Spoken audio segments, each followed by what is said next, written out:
اعوذ باللہ من الشیطان الرجیم بسم اللہ الرحمن الرحیم۔ حضرت سیدنا امام مہدی رضی اللہ تعالیٰ عنہ کے دوست، آپ کے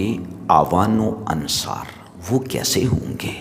تو آپ کے سوال کا جواب یہ ہے کہ اللہ تعالیٰ قرآن میں ارشاد فرماتا ہے، یا ایھا الذین آمنوا اتقوا اللہ وکونوا مع الصادقین، اے ایمان والو اللہ سے ڈرو، تقوی اختیار کرو اور میرے سچوں کے ساتھی بن جاؤ۔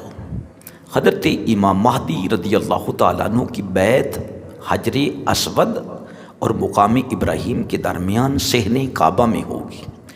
اور جو روئے زمین کے بہترین ائمہ کرام ہوں گے وہ 7 علماء کرام سب سے پہلے آپ کے ہاتھ پر بیعت کریں گے۔ اس کے بعد 313 افراد جو منی سے جنگ کرتے ہوئے باقی شہید ہو جائیں گے، اور اللہ والے جتنے بچ جائیں گے وہ آ کر آپ کے ہاتھ پر بیعت کریں گے۔ اور یہ 313 پہلی مرتبہ نہیں ہوں گے، بلکہ وہ جالوت کے خلاف جنہوں نے جہاد کیا، طالوت کا لشکر جس میں حضرت داؤد نبی علیہ السلام بھی موجود تھے، ہزاروں کی تعداد میں کافروں کا لشکر تھا، تو یہ بنی اسرائیل کے چند اللہ والے جو ہیں وہ بہت بڑی جماعت پر غالب آ گئے، جماعت کفار کو شکست فاش دے دی۔ جالوت کو پیغمبر حضرت داؤد علیہ السلام نے پتھر مار کے واصل جہنم کر دیا۔ دوسری مرتبہ ایسا ہوا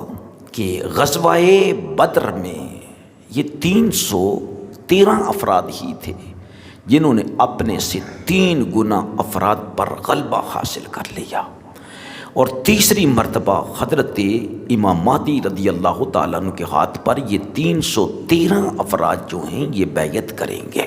یہ نہیں کہ صرف 313 ہی ہوں گے، نہیں، اس کے بعد دوسری مرتبہ بیعت ہوگی، تیسری مرتبہ بیعت ہوگی، چوتھی مرتبہ جب آپ کی کرامات کھلتی جائیں گی۔ حدیث پاک میں آتا ہے کہ لوگوں کے دلوں میں مہدی کی محبت اللہ رب العزت ڈال دے گا، تو لوگوں کے سامنے ذات مہدی ہو۔ تو یہ لوگ جو ہیں یہ افراد شام کے ابدال، عراق کے اصائب اور مصر کے نجائب پر مشتمل ہوں گے، اور دیگر افراد جو ہیں وہ مختلف علاقوں سے آ کر بہت بڑے عالم دین کے ساتھ ساتھ وہ ولی کامل بھی ہوں گے، جو رات کے وقت شب زندہ دار اور دن کے وقت شاہ سوار ہوں گے۔ جب ان کے پاس گورنر مدینہ کا بھیجا ہوا لشکر پہنچے گا تو یہ اس سے قتال کریں گے، جم کر لڑیں گے، اور پھر کیا ہے کہ مدینہ منورہ کو ان کے پنجے سے چھڑا لیں گے۔ اب یہ سوال ہے کہ ابدال، اصائب اور نوجبا یہ کون لوگ ہوتی ہیں؟ ابدال اور اصائب وغیرہ الفاظ حضرت ام سلمہ ام المؤمنین رضی اللہ تعالی عنہ کی روایت میں بھی آئے ہیں۔ ان کی تشریح ملا علی قاری رحمۃ اللہ تعالی علیہ کی زبانی ملاحظہ فرمائیں۔ ابدال بدل کی جمع ہے، ان کو ابدال اس لیے کہتے ہیں کہ جب ان میں سے کوئی ایک فوت ہو جاتا ہے تو اللہ تعالیٰ اس کی جگہ دوسرے کو بدل کر مقرر فرما دیتا ہے۔ جوہری کہتے ہیں کہ ابدال صلحاء کی وہ جماعت ہے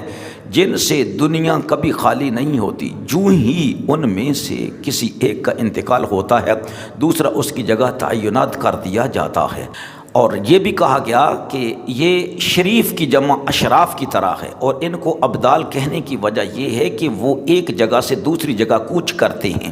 اور پہلی جگہ ان کی شبیہ قائم کر دی جاتی ہے۔ قاموس میں ہے کہ ابدال وہ قوم ہے جن سے اللہ عز و جل زمین کو قائم رکھتا ہے، اور ایسے افراد کل 70 ہوتے ہیں جن میں سے 40 صرف ملک شام میں رہتے ہیں اور 30 شام کے علاوہ دیگر مقامات پر رہتے ہیں۔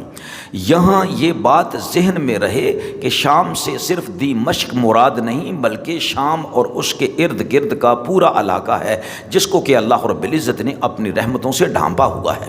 اسی طرح ان حضرات کو ابدال کہنے کی ایک وجہ یہ بھی ہو سکتی ہے کہ انہوں نے اخلاق رذیلہ کو بدل کر اخلاق حسنہ اختیار کر لیا، یا یہ کہ اللہ نے ان کے گناہوں کو نیکیوں سے بدل دیا ہے۔ قطب حقانی شیخ سیدنا عبد القادر جیلانی رضی اللہ تعالی عنہ ان کو ابدال کہنے کی وجہ یہ بیان فرماتے ہیں کہ ان لوگوں نے اپنے ارادے کو اللہ کی مرضی پر قربان کر دیا۔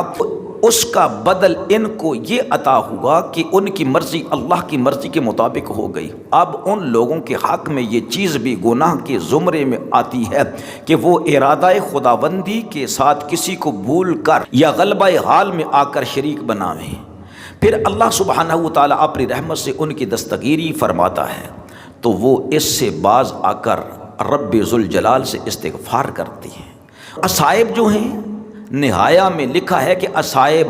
اصحابہ کی جمع ہے، اس کا اطلاق 10 سے لے کر 40 تک کی جماعت پر ہوتا ہے۔ اسی لیے حضرت علی رضی اللہ تعالیٰ عنہ کی وہ حدیث ہے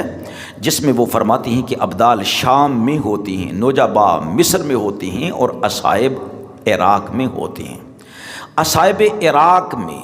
اس سے کیا مراد ہے؟ اس میں ایک قول تو یہ ہے کہ عراق جنگوں کے لیے جمع ہونے کی جگہ ہے، اور دوسرا قول یہ ہے کہ اس سے مراد زاہدوں کی ایک جماعت ہے جن کا نام ہی اصائب ہے، اس لیے کہ حضرت علی رضی اللہ تعالی عنہ نے اس کو ابدال اور نوجبا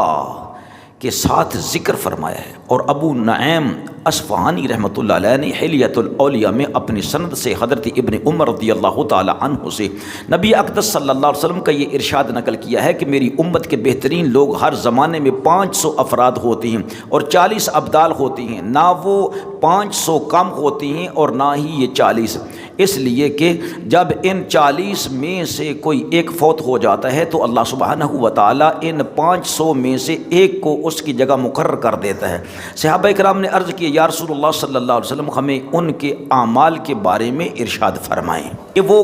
کس قسم کے اعمال کر کے اس رتبہ علیہ تک پہنچتی ہیں، تو آپ صلی اللہ علیہ وسلم نے ارشاد فرمایا وہ اپنے اوپر ظلم کرنے والوں سے درگزر کرتی ہیں، اپنے ساتھ برا کرنے والوں سے اچھا سلوک کرتی ہیں، اور اللہ سبحانہ و تعالیٰ کے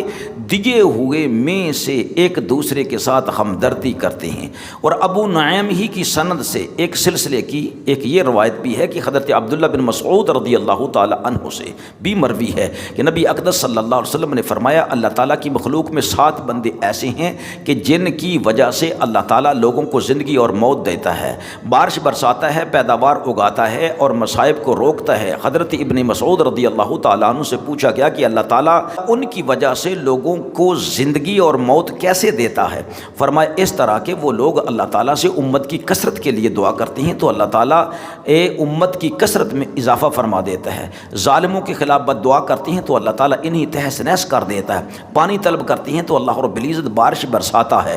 دعا کرتی ہیں تو اللہ رب العزت زمین کی پیداوار اگاتا ہے، سوال کرتی ہیں تو اللہ رب العزت مصائب کو دور فرماتا ہے۔ یہ مرقات کے اندر جلد نمبر 10 اور صفحہ نمبر 176 پر یہ ساری چیزیں جو ہیں نا وہ موجود ہیں۔ تو یہ